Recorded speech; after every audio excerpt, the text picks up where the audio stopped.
thanksgiving belong to Almighty God, Jesus Christ. Hallelujah.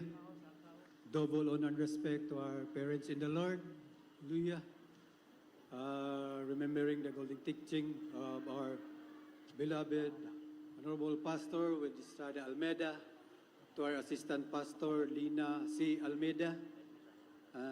Greetings also to our beloved children, beloved Minister Wildy James Fogs Almeida, Junior, beloved Dan Almeida, beloved children, beloved Diana and beloved Kim,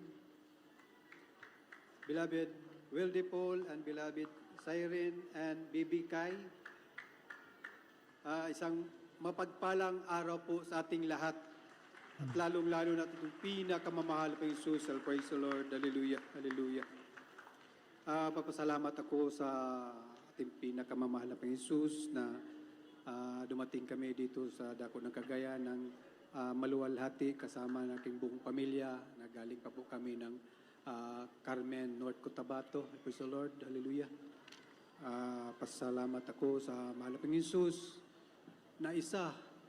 Ako na-save sa Jesus Miracle Crusade International Ministry. Praise the Lord. Nauna po ang aking beloved wife. Ang aking beloved wife na-save February 14, 2020. Aking beloved wife may karamdaman na cervical cancer. Grabing kahirapan ang naranasan namin. So, diyan kami nagpagamot sa dako ng Davao Doc. Grabe ang hirap. Pag ang beloved mo magkasakit, talagang dahan-dahan na kala kong mawawala na. Pero napakabuti pala na ating pinakamamahal na Jesus. Isang kakapatiran natin sa dako ng Davao, bumisita sa bahay namin. Nag-share siya kung gaano kabuti ang mahal na Panginoong Jesus dito sa Jesus Miracle Crusade International Ministry. Amen. Napakabuti talaga ng mahal na Panginoon kasi yung araw na rin yun, February 14, 3 o'clock in the afternoon, tinanggap ng beloved wife ko ang bautismo sa tubig sa pangalan ni Jesus. Praise the Lord. Hallelujah. Hallelujah. At doon niya naramdaman na instansya pinagaling ng ating pinakamamahal na Jesus. Doon nagsimula, nag-share siya sa akin. Praise the Lord. Hallelujah. Sabi niya, dapat magpabautismo ka rin. Pero sa tigas ng puso ko at sa taas ng pride ko, the Lord. For almost 6 months, lagi lang siya nag-share sa akin. Sabi niya, Han, huwag ka nang pray dyan sa mga rebulto niya yan, mga rosary na yan. Huwag kang mag-pray dyan. Sabi niya, nagagalit ang mahal na Panginoon. Tuloy-tuloy pa rin yung pagsamba ko sa malaking reliyon. Mang dami ng rebulto sa kwarto ko doon sa police station namin. Pero isang araw, nagkaroon ako ng kasalanan. During nag-duty ako sa boundary ng Bukidnon and North Cotabato, 11 o'clock ng gabi noon, praise the Lord. Nakapaputok ako ng baril ko. Halos maubos ang bala ng baril ko. At noon, tinabi ko yung baril ko, tapos bumalik ako sa pagtulog. After 30 minutes, dumating yung patrol car namin. Kasama ang chief of police namin. Yun, inaristo nila ako, confiscate yung baril ko, at sinama ako sa police station. At doon, sabi ng chief of police, sabi niya, mga 12 o'clock man yun, sabi niya, bukas tayo madaling araw mag-usap. Yang hindi na daw ako nakainom. Pagkagising ko ng umaga, walang ibang sabi, yung beloved wife ko, sa bukang bibig lang niya, surrender ka na sa mahal na Panginoon Jesus. Hallelujah, hallelujah. At doon, lumuhod ako sa ating pinakamamahal na Jesus. At sumurrender ako, praise the Lord. Hallelujah, hallelujah. At sabi ko sa mahal na Panginoong Jesus, kung ano man ang pagkakasala kong nagawa, patawarin niya ako. At sabi ko sa kanya, Panginoong Jesus, kung ano man mapag-usapan namin ng chief of police namin, ikaw nang bahala, Panginoong Jesus. Amen. Bago ako lumabas sa kwarto ko sa police station, tinanggal ko ang mga rosary, crucifix, mga rebulto ng Mama Mary. Tinanggal ko yan, praise the Lord. At lumuhod sa itong pinakamamahal na Jesus, praise the Lord. Hallelujah. Praise the Lord. Hallelujah. Hallelujah. At humingi ako ng kapatawaran. Lumabas ako at kinausap ko ang chief of police namin. Grabe ang galit ng chief of police namin. Sabi niya, anong gusto mo? Sabi ko, ikaw ang bahala, sir. Pero napakabuti nating pinakamamahal na Jesus. Sabi lang niya, sige, magbihis ka na lang ang athletic uniform at magpapawis ka na lang. Grabe kabuti nating pinakamamahal na Jesus. Amen. Hallelujah. Hallelujah, hallelujah, hallelujah. At doon ko, napatunayan, nabuhay ang Panginoong Jesus dito sa Jesus Miracle Crusade. Hallelujah. At doon, nagpapawis ako whole day. Praise the Lord, hallelujah. At following day, tinanggap ko ang bautismo sa tubig sa pangalan ni Jesus. Praise the Lord, hallelujah.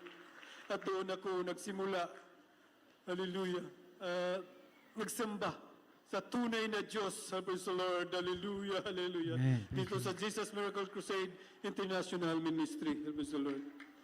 Siguro hindi ako lumapit sa itong pinakamamahal na Panginoon. Siguro napailan na ako ng kaso at siguro na-demote na ako at na-suspended. Pero napakabuti nating pinakamamahal na Jesus. Praise the Lord. Hallelujah. Mula noon, praise the Lord, every time may mga operation kami, praise the Lord, noon, mag-pray lang ako, mag-sign of the cross, ganyan lang ang pray ko. Lord, may operation. Pero yung may operation na talaga kami, na gusto ko yung target namin na buhay lang. Sabi ko, mahal na Panginoon Jesus, buhay ka na Panginoon na aming sinasamba. Sabi ko, high value target yung target namin ngayon, Panginoon Jesus. Sana makuha namin. Sabi na yung kasamahan ko na classmate kong officer, Met, pag lumaban, barilin mo na. Pero yung sa puso ko, sabi ko, ayaw ko talaga.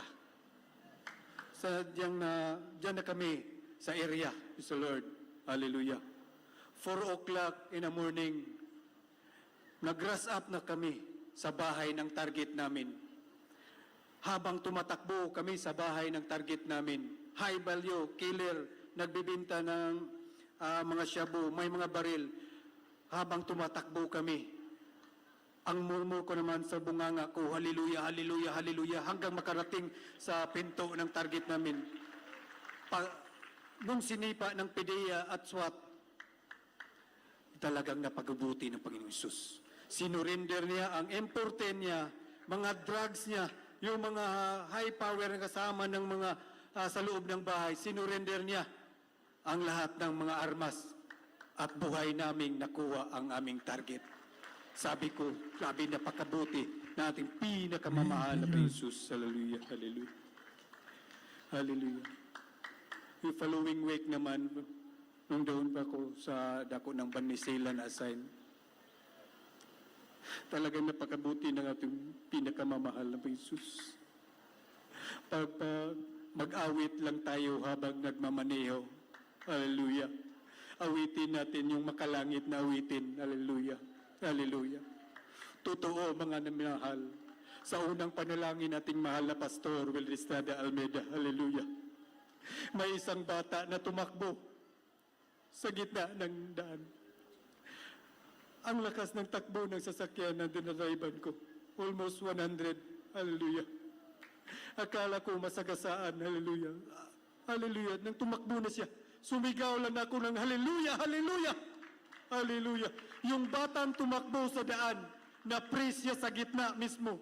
Hallelujah, hallelujah. Sabi ko, grabe kabuti. Natin pinakamamahal. Amen. Praise the Lord. Talagang di tayo binigyan niya ng problema. Hallelujah, Amen. hallelujah. Mapagabuti natin pinakamamahal. Hallelujah. Sabi ko sa ating pinakamamahal na Jesus, Lord, sana ang mga loved ones kong masave din. Sana yung mga pamilya ko na nagsisimba sa malaking reliyon, sana masave din. Napakabuti natin pinakamamahal na Jesus. Hallelujah. Ang beloved mama ko, sa dako ng parang Maguindanao. Nagseryo ko, mga ganito ang Panginoon na sinasamba namin. Buhay! Huwag kayong magsamba dyan sa patay, sabi ko. Sa mga rebuldo, huwag kayong magsamba dyan. Sabi ko, napagabuti natin pinakamamahal na Jesus. Amen. Hallelujah. Na-invite ko siya sa dako ng church anniversary, sa dako ng Pigkawayan. Hallelujah. Pag-start pa lang ng MC pa lang, sabi niya, magpabautismo ako. Grabe, kabuti. Natin pinakamamahal na Jesus. Praise the Lord. Hallelujah. Walang imposible. Pag sa Diyos tayo lumapit.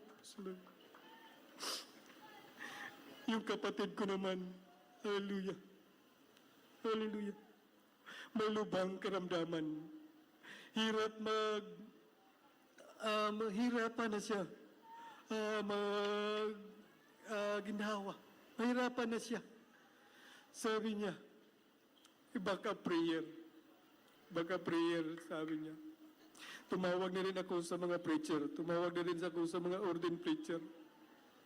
Sa unang panalangin na mahal Pastor Wilsada Almeida. Hallelujah. 6 days siya sa ospital. 6 days siya naka-oxygen. 6 days lang ako nag-alay ng fasting sa ating pinakamamahal na Jesus. Iyan ay tinugon ng ating pinakamamahal na Jesus. Ngayon, nakasama ko siya sa gawain ito. Praise the Lord. Sa Jesus Miracle Crusade. International Ministry. Praise the Lord. Hallelujah. Grabe, napakabuti natin pinakamamahal na Jesus. Hallelujah. For almost 17 years in service, wala akong pasar-pasa sa mga promotional exam. Hindi talaga ako mapasa sa mga exam. Pero sabi ng beloved preacher doon sa assign sa amin, brother, mag-alay ka ng puasa. 3 days, nag-alay ako ng puasa before sa exam day. At the same time, yung exam day ko, fasting pa rin ako. Bago matapos ang examination, nilihans kong mga test questionnaire, nilihans ko. Yun, sinabmit ko. After 1 month, pinasa ako ng pinakamamahal na Jesus. Praise the Lord. Yung exam ko na 7 times ako pabalik-balik na bagsak, yun lang. Pag-alay ko ng puwasa, pinasa ako ng pinakamamahal na Jesus. And praise the Lord. After 3 months, hindi lang pinasa, pinumot pa ako ng pinakamamahal na Jesus. Hallelujah. Oh, hallelujah. Pasalamat ako sa ating pinakamamahal na Jesus. Praise the Lord. Sa kahirapan namin na praise the Lord. Hallelujah. Hallelujah. Magtapat lang tayo mga minamahal. Amen. Magbigay lang tayo para sa ating pinakamamahal na Jesus. Hallelujah. May 2 akong college na estudyante. May bayarin pa akong sasakyan. Sabi ko, Panginoon Jesus, sana ko magkuha ng mga gastusin. Hallelujah. Sabi ng beloved wife ko, patuloy lang tayo magbigay ng tapat sa itong pinakamamahal na Jesus. Hallelujah, hallelujah. Amen. Yung 2 college ko at sasakyan ko, napatapos ko yun lahat ng bayarin ng Lord. Hallelujah, hallelujah, hallelujah. Sadyang napakabuti na natin pinakamamahal na Jesus. Hallelujah, hallelujah. Sa unang panalangin natin mahal na Pastor Wilsada Almeida. Hallelujah. At mga beloved, hallelujah, hallelujah. Children, hallelujah. Hanggang dito na lang ang lahat ng papuri at pasasalamat ay tanging sa ating pinakamamahal na Jesus po lamang. Amen. Praise the Lord. Amen. Hallelujah. Praise the Lord. Puri po ang ating mula panahon. God bless you po, beloved brother.